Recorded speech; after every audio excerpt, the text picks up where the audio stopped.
Hey there, I'm Ben Whetstone, and I'm on the College of Ag's web team, which is a part of our Office of Information Technology. In this video, I'd like to demonstrate how to add or edit pages on the CAES intranet using the WordPress Block Editor, which is new and came out, I think, a year or two ago.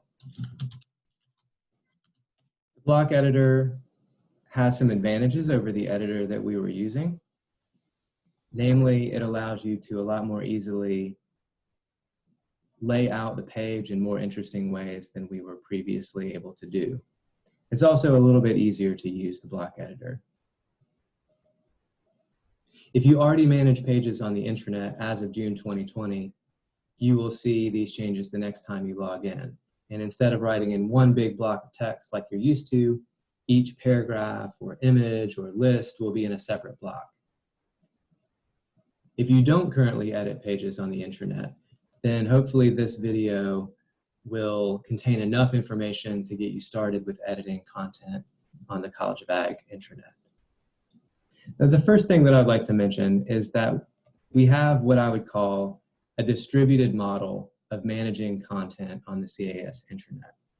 And what I mean by that is that there's no one single person in charge of making sure that the intranet is correct and has all the information that it should. In general, if you care about the content on the intranet, or if your boss cares about the content on the intranet, then you have permission, or you can get permission to update it. And all you really need to do is be mindful of the other people that might be working in adjacent areas. And when you make big changes, contact them so that they know what you've done. So here's a list as of June 2020 of the other people that are managing content on the intranet. In our academic section, that would be Michelle Matthews and Christy Rich. For our research section, Kelly Isley. Extension, which is our biggest section of the intranet, the Associate Dean for Extension's Office, and the Office of Learning and Organizational Development collaborate to keep that content up to date. Our Policies and Procedures section is managed by our Ag Business Office. And then for each department and program, we generally have one or two people who are responsible for the content. And I would say in general, there's not really a reason to be super cautious about making changes because you're not going to step on anybody else's toes by making changes to your own departmental content.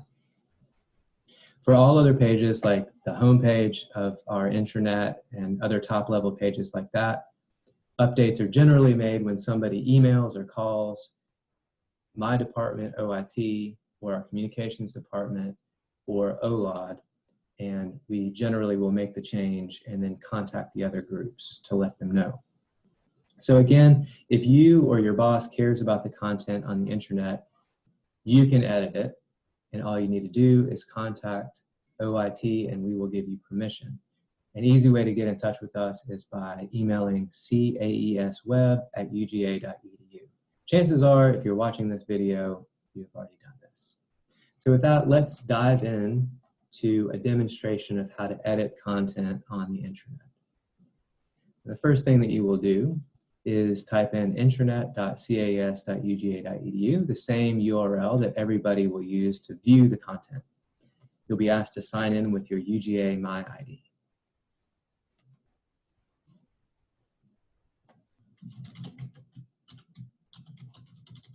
And again, assuming that you've been already given permissions, you should see, at least on the pages that you have access to edit, a black bar at the very top with some different options. The ones that you'll use the most are this new link, which will allow you to create a new page, and the edit page link, which will allow you to edit the page that you're on.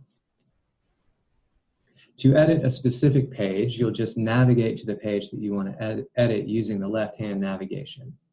For this demonstration, I'm going to use the numbered publication guidelines page to demonstrate. And so let's now navigate to that page. I'll click on the cooperative extension link and then extension policies, the guidelines for numbered publications link. You'll notice on this page, I'd like to draw your attention to these boxes on the right-hand corner. right-hand side. I would call them quick links boxes or something like that. They were created before the block editor existed, and they use, frankly, a little hack in the code to make them work. And that hack is going to get us into trouble now that we have switched to the block editor. So when I start editing this page, there will be a section of code at the top that we'll see in just a moment. At the end of the demo, I'll show you how to deal with that, but you can always, if you get into trouble that you don't know how to get out of, contact OIT, and we would be glad to help you with that. So this is what you will likely see when you click on the Edit Page link. It looks a little bit different than it did a few months ago. Like I said, you'll see this section of code at the top, and that is how those blocks on the right-hand side got translated. Everything else has automatically been transferred into a WordPress block.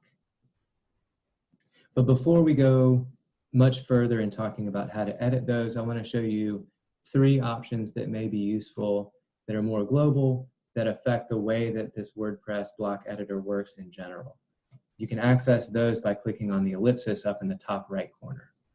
I'm going to do that now. The top toolbar option will make sure that the options for editing your text will always display in the top header of the page. And I'll show you how that looks right now. If I click on a block, you'll notice that the options for editing this block have just appeared at the top. If I click off of the block, they go away. If I click on a different block, they come back. If I click on a different type of block, like this heading, you'll notice that those options have changed. So now you see H and H2 and so forth instead of the paragraph option. I'm going to deselect this option and show you the way that I prefer to do it. And that is that the options for editing the block appear attached to the block itself. And I find this a little bit easier to use because it makes me see a little bit more clearly which block it is that I'm working on.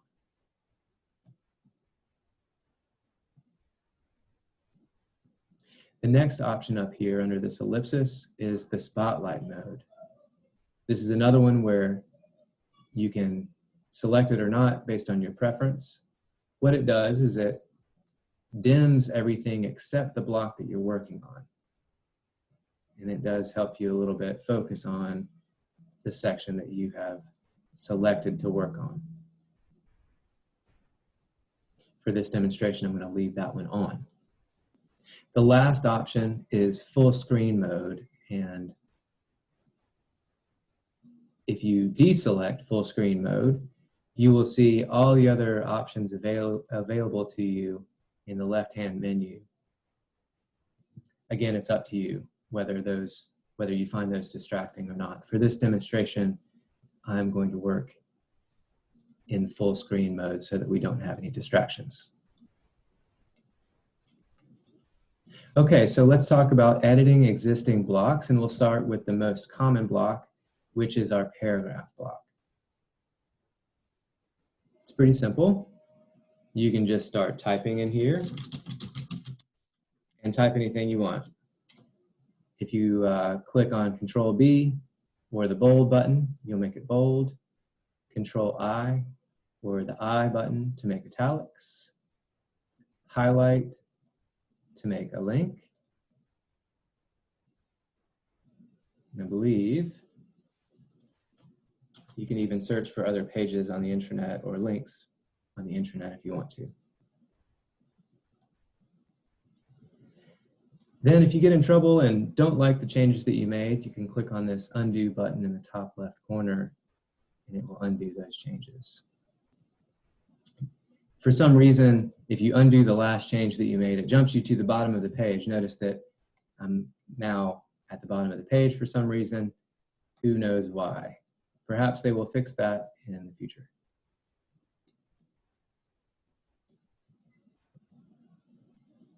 So that is how to work with existing paragraphs, by far the most common type of block. And all these you can see are paragraphs. Pretty simple. Let's go down to headings. Again, pretty simple. You'll see the H stands for heading, and this one is an H2, which is our biggest available heading. You can also select other heading sizes if you want, H3, H4.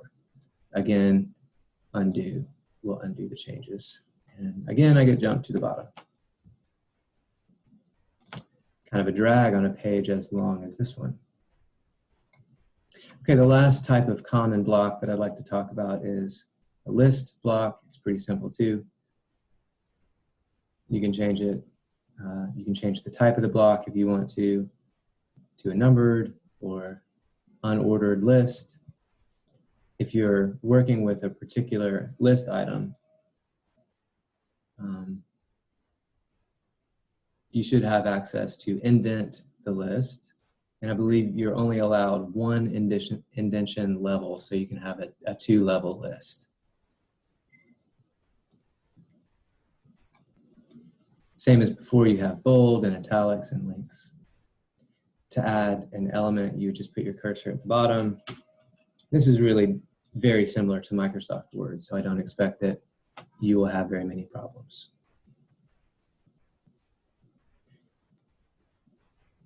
Let me show you a few other kinds of blocks not currently found on this page, and that will give us an opportunity to, for one thing, see how to add new blocks to a page, and also give you a sense of some of the other block types that we can add. So say that I wanted to add a block right after the current list here. And maybe if I wanted to add an image. So what I did is I hit enter a few times and I came down to kind of a new space. If I wanted to just add a paragraph, I could just start typing. But if I wanted to add some other type of block, you see this little plus icon will allow me to select from a number, probably, I don't know, 20 or 30 different kinds of blocks that I can add. A lot of them are going to be contained within this most used category, but sometimes it helps to know that I can collapse this section if I click on the most used section, and there are other sections as well that I can select from. Common blocks, I'm not really sure what the difference is between most used and common. But then I have formatting and layout elements. So let's look at, maybe I wanted to add an image. I could add an image block. So it, of course, doesn't know what kind of image that I want to add, but it inserts the block and then gives me options for either uploading an image or selecting from the media library. It is fairly self-explanatory, so I'm not going to go through the full exercise of adding an image, but that's how you would do it. And then if you wanted to remove it, you could click on this ellipsis here and remove it. So that's an image. Let's try another one. Maybe we want kind of a separator bar between the list there and the heading below. In our case, that shows up under our most used section. I think it also would be under layout. And then there's a little line. Maybe after the line, we want, I'll show you a kind of a fun one. Leave under embeds.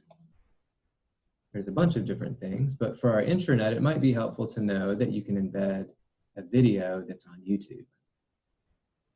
And all you have to do is enter the URL to the YouTube video, and it will be embedded right there on the page. I'd like to note that all videos should be captioned so that people that can't hear or have a hard time hearing can access them. And then again, remove the block if you don't want it. So that gives you a little taste that you can add other kinds of components. And if you want to, if you feel confident moving forward, that's probably enough information to get you started editing blocks that are already there, adding blocks, and knowing basically how to interact with them. If you're interested, I'm going to cover two more things right now. One is how to add columns, which is a little bit more in-depth topic. And then once I've added those columns, I'm going to show you how to get rid or translate those quick links boxes that we had at the top of the page. Okay, so first, how to add columns. Well, there's two ways. If you've already got text, you can either add your columns at the bottom of the page, or you can add them at the top of the page. For this exercise, I think I'm gonna add them here at the top. So what I would do is I would click on the first block, or one of the first blocks, and then click on More Options. And one of the options that it gives me is that I can insert a block before the one that is currently active. And then I'm going to select columns. Again, if it wasn't in the most used already, it would be down here under layout, columns. And then it'll ask me how I want the columns to look. I think I want the biggest column on the left and then a smaller column on the right. I'm gonna do that. And now you see I have two little sections here with little pluses inside, which indicates that I can add more blocks to each of those two columns. So first, I'm going to move a paragraph into the left-hand side and show you how that works. I just grab onto the little dots right here and move it into the block, and you can see that it's going to move in by the fact that the block is highlighted with that blue outline. Now I'm going to try and highlight two blocks at the same time. And you see, it's not so much that the text is highlighted, but now the two blocks are highlighted, each one with a blue outline. And I believe I can right click. Nope, I can't right click. Let's see, what can I do? I can click Control X and it will cut.